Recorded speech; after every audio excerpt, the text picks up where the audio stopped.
আসসালামু আলাইকুম রহমতুল্লাহি ওবরকাত।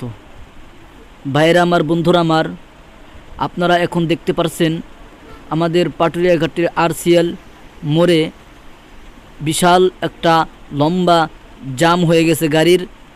কারণ আমাদের পাটুরিয়া ঘাটের আশেপাশের যেই গ্রামগুলো আছে, সমস্ত গ্রামবাসীর প্রত্যেকটা জনগণ তারা রাস্তায় নেমে আসছে। কারণ আমাদের নদীতে, পদ্মা নদী বিশাল ভয়াবহতা, যার কারণে নদীর স্রোতের কারণে আমাদের পাটুরিয়া ঘাটের আশেপাশের যে ঘর বাড়িগুলো আছে সেগুলো ধ্বংস হয়ে গেছে।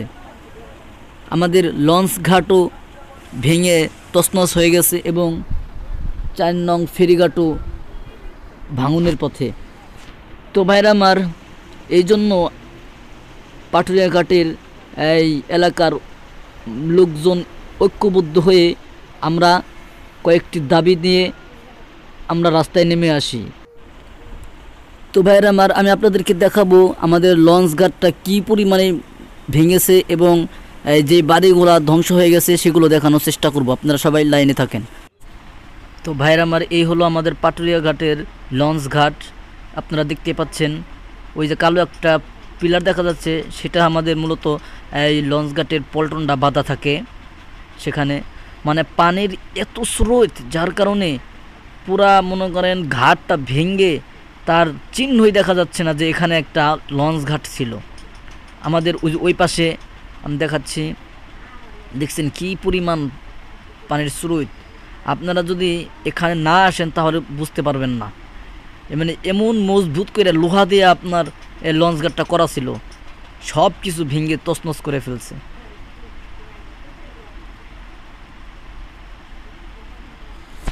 এই হলো আমাদের পাটুরিয়া ঘাটের অবস্থা। সকলে দোয়া করবেন। আর আমাদের এই পাটুরিয়া ঘাটের আশপাশে যে বাড়িঘরগুলা ধ্বংস হয়ে গেছে সেগুলো দেখানোর চেষ্টা করবেন ইনশাআল্লাহ তাআলা। আপনারা সবাই আমার সাথে থাকেন।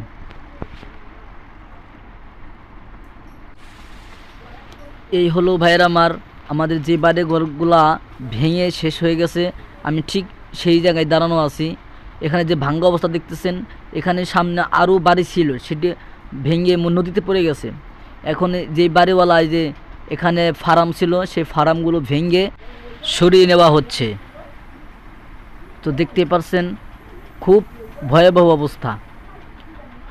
এখানে আপনার ওই যে গাছগাছালি যে সব কিছু কাটা হচ্ছে। একটা গাছের দাম আছে 5-6 হাজার 10 হাজার, যাই হোক নিয়ে যাচ্ছে। অনেক কষ্ট। আপনারা সবাই দোয়া করবেন, আল্লাহ যেন এই নদী ভাঙ্গন থেকে আমাদের সকলকে হেফাজত করেন। মানে অনেক, দেখতেই পাচ্ছেন, সব তো ঘুরে ঘুরে দেখানো সম্ভব না, যতটুকু পারছি আপনাদেরকে দেখানোর চেষ্টা করছি। সবাই এখন আমাদের একটাই উচিত, সবাই আমাদের জন্য দোয়া করবেন যেন আমাদের পাটুরিয়া ঘাটের আশপাশে ঘরবাড়িগুলো যেন এই আল্লাহ হেফাজত রাখেন। এবং আমরা সরকারের কাছে আমরা আবেদন জানাই যেন যেই বাড়ি ঘরগুলো ধ্বংস হয়ে গেছে সেগুলো যেন নতুন করে আবার করে দেওয়া হয় এবং আমাদের পাটুরিয়া ঘাট যেন ধ্বংস না হয়ে যায়। এই জন্য আমাদের পাটুরিয়া ঘাটে পাথর হোক অথবা বস্তা হোক, যে কোনো একটা মাধ্যমে দিয়ে হলেও আমাদের এই নদী ভাঙনটা যেন বন্ধ করা হয়। এই হলো আমাদের সরকারের কাছে আবদার। সকলে ভালো থাকবেন, সুস্থ থাকবেন। আসসালামু আলাইকুম ওয়া রাহমাতুল্লাহি ওয়া বারাকাতুহু।